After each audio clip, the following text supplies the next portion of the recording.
안녕하세요. 서울특별시의회 의정포커스 김현웅입니다. 안녕하세요. 김경란입니다.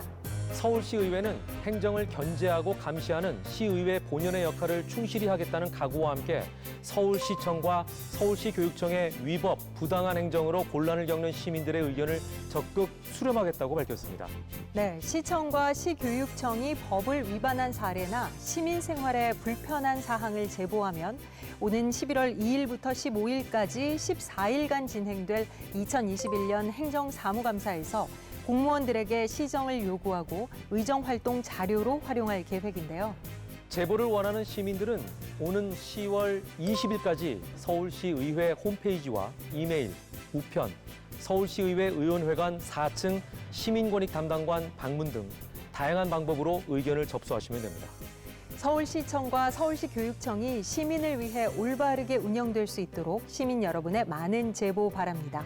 서울특별시의회 제302회 임시회와 함께하는 의정포커스. 본회의 주요 활동 소개와 함께 지금 시작하겠습니다. 서울특별시의회 제302회 임시회가 지난 8월 27일부터 9월 10일까지 15일간 열렸습니다. 이번 임시회는 8월 27일 개회식을 한 후 2021년도 행정사무감사 시기 및 기간을 결정하고 2021년도 제2회 추가경정 예산안에 대한 시정연설을 가졌습니다. 김인호 의장은 제302회 임시회 개회사를 통해 지난 여름 한 달 넘게 이어진 폭염과 코로나19 4차 대유행으로 시민들의 피로감이 더욱 커진 것에 마음이 무겁다며 안전한 백신 접종이 이루어질 수 있도록 입법에 힘을 싣겠다고 밝혔습니다. 위기 속의 방역은 우리가 자연스레 지키는 교통법규처럼 사회 구성원의 암묵적인 약속이자 규범이 되어야 합니다.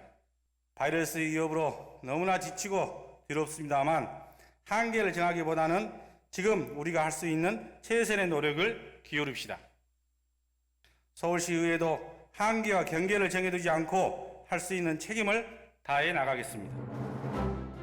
8월 30일부터 9월 1일까지 각 상임위원회 및 예산결산특별위원회별로 추가 경정안을 심사하고 9월 2일부터 2일간 서울시정 및 교육행정에 관한 질문을 했으며 9월 6일부터 9월 9일까지 각 상임위원회별로 소관실, 본부, 국의 각종 안건을 심사했습니다. 아울러 8월 27일, 9월 9일 두 차례 열린 운영위원회에서는 서울특별시의회 기본조례 일부 개정 조례안, 2021년도 제2회 서울특별시의회 사무처 소관, 추가경정 예산안 등을 심사했으며 운영위원회와 서울특별시의회 행정사무감사 계획서 채택의 건을 논의하고 시장 비서실, 정무부 시장실, 시의회 사무처 소관 주요 업무를 보고받았습니다. 마지막 날인 9월 10일에는 본회의를 열어 상임위원회에서 심도 있게 논의되어 부의된 안건을 처리했습니다. 서울특별시의회 제302회 임시회에서는 조례안, 동의안 등을 비롯해 모두 137건의 안건을 심의 처리했습니다. 제302회 임시회에서 개최된 예산결산특별위원회에서는 올해 두 번째 추가 경정 예산안 심사가 있었는데요. 코로나19 4차 대유행으로 어려움이 가중되고 있는 시민의 피해 지원과 민생안전, 사회 안전망 강화를 위해 예산안을 수정 의결했다고 합니다. 시민들의 어려움 극복에 도움이 되길 바라는 마음으로 추가 경정 예산안을 신속히 의결했다고 하는데요. 세부적으로 어떤 내용들이 있는지 예산결산특별위원회의 주요 심사 내용 소개해드리겠습니다.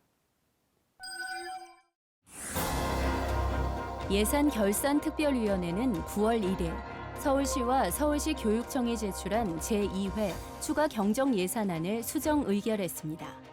서울시의회 예산결산특별위원회가 수정 의결한 서울시의 추경 예산은 당초 46조 6,480억 원에서 2,287억 원을 감액한 46조 4,193억 원이며 서울시 교육청은 당초 제출한 11조 5,836억 원에서 총액의 변동 없이 사업 내용의 일부를 조정해 확정했습니다. 서울시의 제2회 추경 예산은 코로나 상생 국민지원금을 1조 5,903억 원 편성해 가구소득 하위 80% 등에 1인당 25만 원을 지원하고 방역 대응 체계 강화를 비롯한 5개 사업과 고용 및 민생 안전 지원을 비롯한 5개 사업을 의결. 코로나19 대응이 한층 강화될 것으로 예상됩니다. 서울시 교육청의 추경 예산은 교육 사업비 1,837억 원, 시설 사업비 5,131억 원, 지방채 상환 577억 원을 의결한 것으로 코로나19에 따른 학습 결손이 심각해짐에 따라 교육 사업비에서 학습, 정서, 신체, 사회성 회복 관련 사업 등으로 1,038억 원이 확정됐습니다. 예산결산위원회는 서울시의 코로나 상생 국민지원금, 코로나19 격리자 생활지원비 등을 조기 집행할 것을 주문했으며 예산 집행 현황을 검토한 후 연내 집행이 제한적이거나 불확실한 사업을 가려내어 추가적인 재정 조치가 필요하다는 의견을 제시했습니다. 우리나라뿐만 아니라 전 세계 곳곳에서 이상기후 현상이 발생하고 있는데요. 기후변화 위기에 대응하기 위해 국제사회의 화두로 떠오른 것이 바로 탄소 중립입니다. 서울시도 탄소 중립을 위한 다양한 사업을 추진하고 있습니다. 네, 서울시의 탄소 중립 사업이 잘 추진될 수 있도록 서울시의회는 관련 조례를 개정하는 한편 다양한 활동을 추진하고 있는데요. 오늘 정책톡톡에서는 2050 탄소 중립과 정의로운 전환을 위한 특별위원회 이상훈 위원장을 만나 자세한 이야기를 나눠보도록 하겠습니다.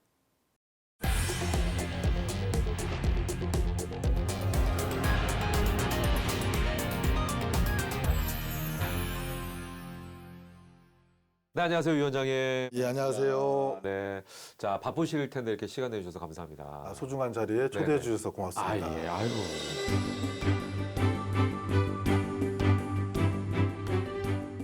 자, 얼마 전에 이 302회 임시회가 끝이 났습니다. 그죠? 예. 그동안 어떻게 지내셨는지 근황부터 말씀해 주시죠.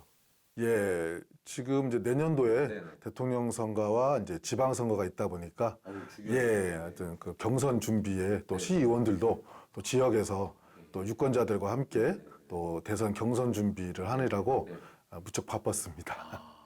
2050, 그러니까 2050년 이제 탄소 중립과 정의로운 전환을 위한 특별위원회 위원장이십니다. 근데 이름이 이제 길기도 하지만 조금 독특해요.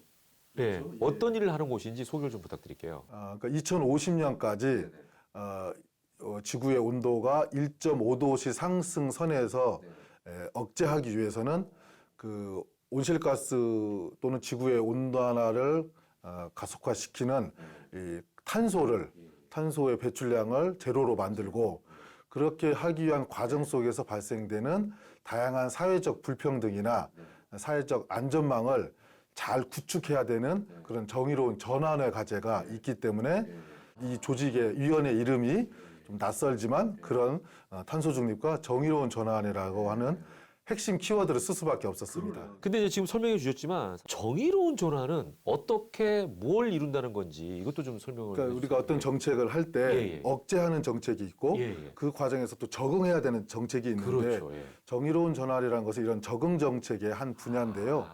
내연기관은 부품이 약 3만 5천 개가 소모됩니다. 근데 전기차는 15,000개예요. 그러면 2만 개의 부품을 생산할 필요가 없는 거죠. 그러면 거기에 종사하는 노동자들이나 그 가족들의 생계 문제, 또 실업 문제가 발생되지 않습니까? 그렇게 산업 구조를 전환하는데 이것이 피해를 주거나 또 사회적 불평등을 강화시키는 방식이 아니라 함께 상생하는 방향으로의 전환이 필요하기 때문에 그걸 우리가 이름을 정의로운 전환이라고 붙였습니다. 자, 탄소 중립은 이제 우리나라뿐만 아니라 지금 말씀하신 대로 전 세계가 관심을 갖고 있는 공통적인 주제입니다. 예. 이 왜 중요한지에 대한 거를 다시 한번 좀 강조해 주시면 좋을 것 같아요. 이 온실가스가 많이 배출됨으로써 지구가 온난화되면 예. 북극의 얼음들이 높겠죠. 높죠. 지금도 예. 엄청 높고 예, 하죠. 그래서 뭐 해수면이 올라간다 그런 얘기 하잖아요. 예. 또 그것으로 인해서 다양한 바이러스들이 발생되고 사실 지금 코로나 19 같은 문제도 사실은 이제 그 오랫동안 그 얼음 속에 묻혀 있었던 과학적으로는 확인되지 않는 바이러스들의 변이들이 사실 그 원인이라고 과학자들도 얘기를 하고 있죠. 그렇기 때문에 이 탄소 중립의 문제는 인류가 지구와 함께 지속 가능하게 살기 위한 생존의 과제이기 때문에 한국만 잘한다고 해서 되는 문제가 아니죠. 전 세계 함께 노력을 해야만이 이 탄소 중립을 실질적으로 해낼 수 있기 때문에 그렇습니다. 2050 탄소 중립을 위해 이 서울시의 현재 과제는 무엇인지, 그리고 앞으로 나아갈 방향은 어딘지, 여기에 대해서 좀 설명해 주시죠. 서울시는 약 70%에 가까운 온실가스 배출 비중이 건물에서, 특히 그 안에서도 민간 상가, 빌딩 같은 곳에서 많이 배출이 됩니다. 그리고 아까 또 두 번째로 이제 교통 수송 분야이기 때문에 그런 부분에 대한 실질적인 온실가스 감축 위한 노력이 필요하죠. 근데 이게 사실 서울시나 서울시 의회는 이제 조례 수준의 제도를 만들고 운영을 하기 때문에 중앙정부 차원에서의 국회로 가야겠네요. 그렇죠. 네. 법률적인 뒷받침과 네. 중앙정부 차원의 어떤 재정적 지원들이 함께 맞물려야 실질적인 효과를 이제 만들어낼 수가 있습니다. 그래서 그런 정부와 함께 파트너십을 발휘하기 위한 노력과 함께 서울시에 흩어져 있는 사업 부서들의 통합과 조정의 기능들을 내실화하는 것이 앞으로 서울시 의회 이 특별위원회의 중요한 과제고요. 지역 중심으로 시민이 참여하는 그런 탄소 중립의 노력을 위한 구체적인 사업 모델들을 발굴하고 광역시와 기초지자체와 시민사회가 함께 협력할 수 있는 그런 협력적 거버넌스를 또 잘 구성하는 것도 이 앞으로 해 나가야 될 과제입니다. 어느덧 이제 2021년도 3개월 남짓밖에 남지 않았습니다.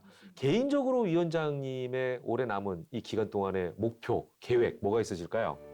개인적으로는 지금까지 활동해왔던 다양한 의정활동의 과정이나 내용들을 저를 지지해 주신 지역의 우리 시민들, 유권자들에게 좀 더 쉽게 그런 과정과 성과들을 좀 전달하기 위한 그런 의정활동을 결과와 과정을 공유하는 그런 노력들이 좀 개인적으로 필요하고요.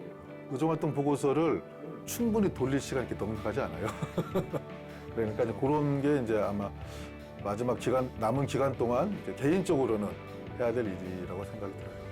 진짜 눈코 뜰 새 없이 바쁘시겠네요. 예, 건강 유의하시고요. 앞으로도 위원장님의 활동과 활약 저희도 기대하겠습니다. 응원해 주셔서 고맙습니다. 오늘 나와주셔서 고맙습니다. 예. 서울특별시 의회 제302회 임시회에서 상임위원회는 각 소관부서에 대한 업무 보고와 주요 안건을 심사하며 15일간의 여정을 마무리했습니다. 그럼 먼저 행정자치위원회와 기획경제위원회, 환경수자원위원회 소식부터 차례대로 살펴보겠습니다. 행정자치위원회가 서울시의 코로나19 긴급재난지원금에 대한 대상자 추산의 오차가 큰 부분을 지적했습니다. 왜 서울시는 이렇게 안일하게 하시는 거예요? 아니면 좀 뒤로 좀 해서 좀 이게 이런 착오가 있었는데 좀 이렇게 조정을 해달라든가 이런 의견을 전달해야 되는 상황 아닌가요? 6월에 건강보험료 기준. 네. 그것을 딱 얼마 나와 있을 거 아닙니까? 네. 또한 4개 권역으로 나눠 건립되는 시립도서관에 콘텐츠에 대한 논의도 건립과 함께 진행해 줄 것을 제안했습니다. 보스턴의 그 공공도서관이 127년 전에 인구 60만일 때 지어진 게 지금까지 그 시스템 정도로 내려온다는 거예요. 설명 들었을 때. 이게 장기적으로 우리 서울 시민을 위해서 어떻게 활용되고 얼마큼 유익한 도서관으로 남을까 이런 게 좀 검토가 돼야 돼요. 한편 마을 활력소 대상 부지 매입이 좌초되면서 매입 비용이 크게 증가하는 부분에 대해 우려를 표명하는 한편 막대한 예산이 들어가는 만큼 세금 낭비가 없도록 꼼꼼하게 사업을 진행해 줄 것을 요구했습니다. 기획경제위원회가 균형 예산 편성이 원칙임에도 불구하고 적절한 예산 편성이 이루어지지 않음을 강력 비판했습니다. 여유자금이 생겼으면 지방채 발행 588억을 제외한 나머지 금액만 지방채 발행하시는 건가요? 혹시 부족할 게 의해서 여유자금으로 해서 예산을 편성을 한다? 이것은 뭔가 앞뒤가 안 맞는 얘기예요. 기획경제위원회가 서울신용보증재단에 민간 위탁된 소상공인 종합지원 업무에 대해 소상공인 관련 지원 정책을 수립하는 한편 지원에 대한 홍보도 적극해 줄 것을 당부했습니다. 지역에서도 동네에서 뭐 그런 거를 받아봤다라고 하는 사람들 들어본 적도 없고 신용물등재단에서 이걸 지원센터를 통해서 하고 있다라는 거를 서울시가 하고 있다라는 걸 아는 사람 거의 없어요. 정책의 실효성을 높이기 위해서 홍보 방안을 적극적으로 도입하라는 얘기입니다. 한편 코로나19로 경영 악화를 겪는 소상공인의 문제를 해결하기 위해 신용보증재단뿐만 아니라 자치구별 지원센터 인력 등을 활용하여 거버넌스 협업 체계를 구축해 현장의 소통 능력을 강화할 것을 주문했습니다. 환경수자원위원회가 코로나19로 어려운 한강공원 내 소상공인을 위해 다양한 방법으로 지원이 필요함을 강조했습니다. 조금 고려를 해봐야 되지 않겠는가. 어려움을 많이 겪고 계시는 업소나 이런 데에 대해서 지원, 감면 이런 것도 있지만 그 부분도 한번 고려를 해볼 필요가 있다고 생각을 하고요. 또한 노후화된 음수대를 적극 교체하고 정기적으로 시행되는 수질 검사와 음수대 점검을 통해 철저한 관리가 이루어질 때 음수대 음수율을 높일 수 있음을 강조했습니다. 적정하게 이게 시민들한테 잘 공급되고 있는지 이런 거에 대한 점검이 필요한 거죠. 그 다음에 이제 학교 같은 경우에는 이 검사요원들이 여러 개를 한꺼번에 하다 보면 시간이 굉장히 많이 걸리나 봐요. 효율적으로 검사가 되고 있는지 하는 방법에 대해서 좀 같이 의논할 건 뭐가 있는지 이런 것도 같이 검토를 해주시길 바라겠습니다. 한편 음수대 이용률 실태를 철저하게 파악하고 믿고 마실 수 있는 아리수에 대한 적극적인 홍보를 통해 음수대 이용률을 높여나갈 것을 제안했습니다. 코로나 시대에 대면 축제가 취소되는 부분에 대해 가상 공간이 익숙한 MZ세대를 위한 다른 방식의 축제 프로그램을 개발해 줄 것을 당부했습니다. 이 밖에도 어떤 정책 제안과 점검이 이루어졌는지 문화체육관광위원회와 보건복지위원회 그리고 도시안전건설위원회 소식 이어서 만나보겠습니다. 문화체육관광위원회가 기부자를 선정할 때 보다 더 신중한 검토를 해줄 것을 당부했습니다. 서울시가 300억이 없어서 이렇게 꼭 이런 좀 깨끗한 이 돈이 아니고 순수한 동기라 그러면 감사하고 좋은 롤모델이 될 수 있었지만 우리 지금 법무장께서 너무 졸속으로 좀 심의한 게 아닌가. 이 부분은 다시 한번 재고할 수 있는 여지가 있습니다. 또한 직장운동경기부 지도자의 정년 문제를 지적하며 직장운동경기부에 대한 처우 개선을 촉구했습니다. 서울시가 직장운동경기부 지도자들의 정년을 반드시 정해놓아야 하는 이유가 무엇입니까? 다른 간접민들도 마찬가지 50대에 본인들의 경륜을 최대한 경력과 경륜을 최대한 활용을 해가지고 좋은 성적이 나옵니다. 한편 수익 창출형 민간 위탁을 통해 운영 중인 마포 산학체험센터에 대해 보수비를 지원한 부분을 지적하며 행정과 절차에 맞게 원칙적으로 운영해 줄 것을 주문했습니다. 보건복지위원회가 장애인 체육시설의 작년 대비 축소된 예산에 대한 대안 마련을 촉구했습니다. 이게 휴가를 안 하고 50% 정원 수준으로 운영을 하면 문제가 없다 보니까 이렇게 파악을 하시는 것 같은데 사실은 그래도 휴가라는 것도 별 차이가 없는 결과가 있습니다. 정원에 50% 축소하니까 일반 비장애인들은 대폭 줄었고요.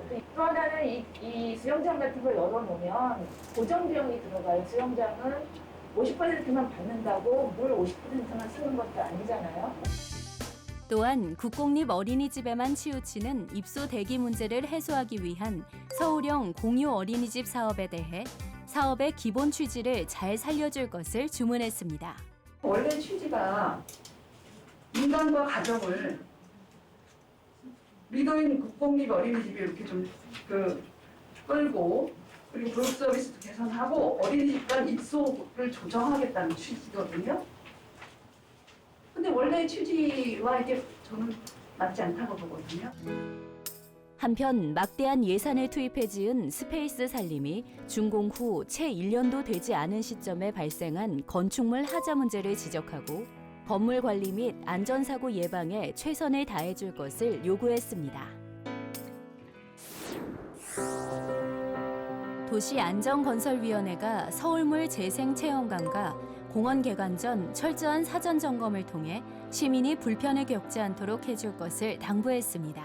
인근의 주민들께서 그동안 악취에 시달리고 다발적인 민원이 심각해지고 그래서 또 그에 또 공원화를 요구를 했던 부분이었습니다. 공원도 좀 시설로 좀 잘 이루어지길 부탁 말씀드리겠습니다. 또한 시급하지 않은 사업 대신 서울 시민의 생명과 재산 보호를 위해 예산을 사용해 줄 것을 당부하였으며 불필요한 지출을 줄이고 효율적인 예산 사용을 통해 서울시의 재정 건전성에도 신경 써줄 것을 강조했습니다. 한편 코로나19가 장기화됨에 따라 내년에도 지방채 발행이 필요한 상황이 예측되므로 꼭 필요한 부분에만 지방채를 발행하여 내년 지방채 발행에도 대비해 줄 것을 제안했습니다. 자치구와의 사전 협의를 통한 예산 편성으로 불용되는 예산을 줄여줄 것을 당부했습니다.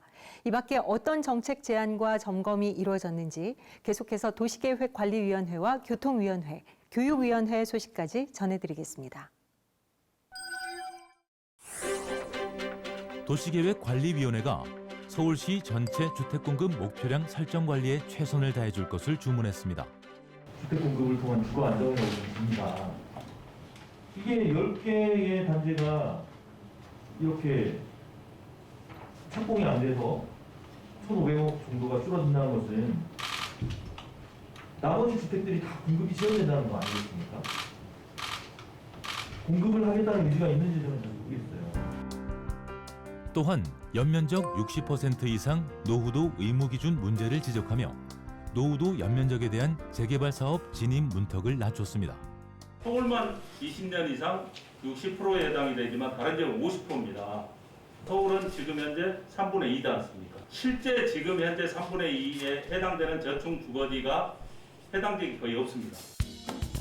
한편 조례안이 시행되면 사업 추진이 어려운 공공 재개발 사업의 임대 비율을 40%까지 완화가 가능해짐으로써 민간 재개발과 동일하게 사업 기간을 단축할 수 있을 것으로 예상됩니다. 교통위원회가 예산을 증액했던 사업들을 다시 감추경하는 문제를 지적하며 현실적인 예산 편성을 하지 못한 점을 강력하게 지적했습니다. 분명히 말씀드렸습니다. 문제점 지적할 때는 분명히 이게 예상 가능한 범위 내에 있었기 때문에 그랬습니다. 그런데 지금 계속 현실로 나타나고 있지 않습니까? 솔직히 그 서울시 도시교통실에서 하고 있는 사업들 한두 가지가 아닙니다. 그게. 또한 점검 통로 없이 허술하게 운영해온 청담대교의 유지보수 관리 시스템을 지적하며 기술적인 문제뿐만 아니라 예산까지 신경 써줄 것을 당부했습니다. 시설 설계 공사비가 총 34억 들어가. 그러니까 이걸 고치겠다고 하면서 예산을 이렇게 편성해갖고 시설 설계할 수도 없잖아. 없게 돼 있잖아. 한편 홍제천 고가교의 소음 저감을 위해 편성한 2021년도 예산의 조속한 집행과 소음 저감 효과를 담보할 수 있는 포장 공법이 도입될 수 있도록 노력해 줄 것을 주문했습니다. 교육위원회가 서울시 교육청이 서울런 사업에 대해 적극적으로 교육의 목소리를 내주길 당부했습니다. 서울런 사업과 관련해서 직접적으로 이해 당사자로 얘기를 하면 우리 교육청이 더욱더 적극적으로 나서서 말하자면 거기에 대한 입장 표명하고 협의해서 이 사업이 좀 다른 본래 취지에 맞도록.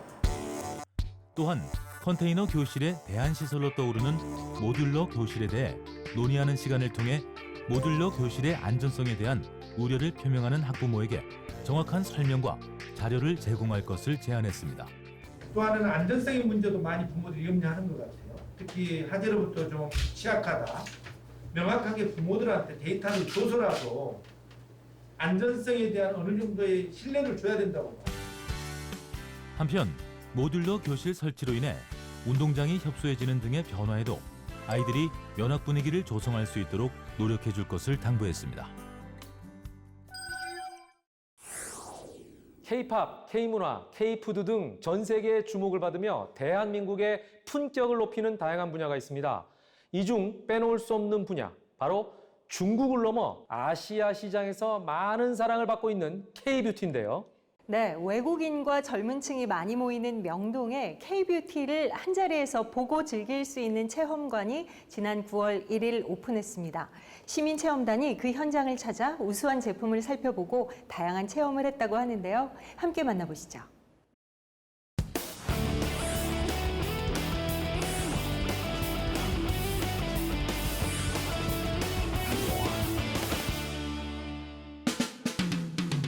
서울의 볼거리, 즐길거리를 찾아서 시민체험단이 나섰다. 이번엔 30대 여성 시민체험단 3명이 대한민국을 대표하는 K-뷰티를 직접 체험해봤다고 하는데요. 과연 어떤 일들이 있었는지 함께 가보시죠.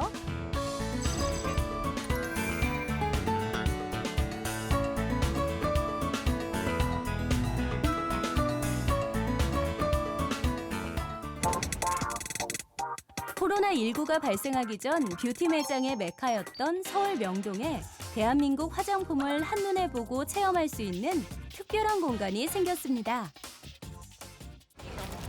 아니 나 화장품 사고 되게 좋아하거든. 그거 너무 재밌잖아. 맞아. 옷을 유행하는 메이크업도 보고. 그러니까. 저 어제 신경 써가지고 피부 관리까지 하고 나더라고요. 설레는 마음으로 K-뷰티 체험관 뷰티플레이로 들어서는 시민체험단인데요. 뷰티플레이는 한국의 뷰티 문화를 경험하는 전시 체험관으로 매달 전문 자문단이 선정한 K-뷰티 브랜드들을 홍보하는 공간입니다. K-뷰티 제품을 직접 보고 체험해 볼 수 있는 메이크업 바와 클렌징 룸으로 구성된 체험존, 중소기업체에서 뷰티 관련 행사를 진행할 수 있는 뷰티 케어존, 메이크업 관련 강좌를 열고 미팅을 진행할 수 있는 클래스존이 마련되어 있습니다. 사회적 거리두기 4단계 기간 동안에는 사전 예약을 받고 있습니다. 저희 홈페이지에 사전 예약하시고 방문하시면 되고요.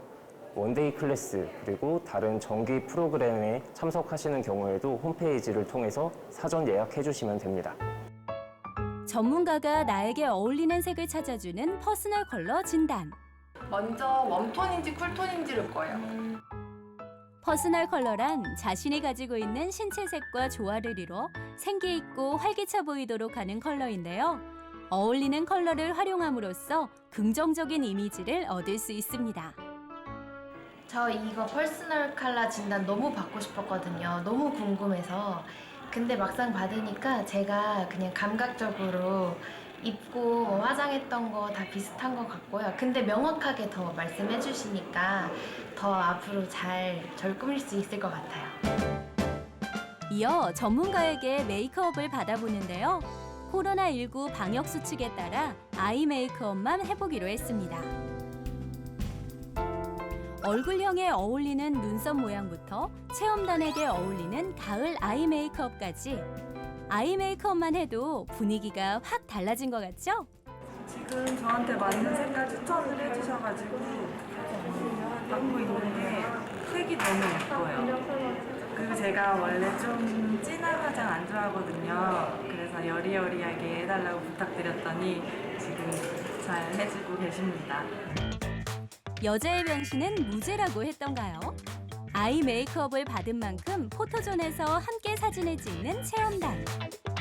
사진 촬영은 야외로도 이어졌습니다. 오늘 하루 일상의 스트레스는 싹 날렸을 것 같죠? 일단 딱 들어왔는데 되게 깔끔하고 예쁘게 꾸며져 있어서 되게 화장품 이것저것 구경하는 게 재미가 있더라고요.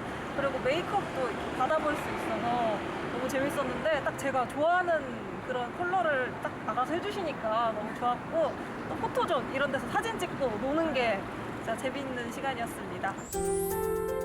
코로나19로 어딘가로의 여행이나 외출이 어려운 요즘. 서울 시내에서 K-뷰티 체험해보시는 건 어떠세요? 물론 방역 수칙을 철저히 지키면서 말이죠. 뷰티플레이로 놀러오세요. 제302회 임시회에서 가결된 많은 조례안 중 서울 시민이라면 알아야 할 조례안 베스트 3를 소개합니다. 서울 시민이라면 알아야 할 제302회 임시회 조례안 베스트 3. 3위. 서울특별시 청년 일자리 기본조례 일부 개정 조례안.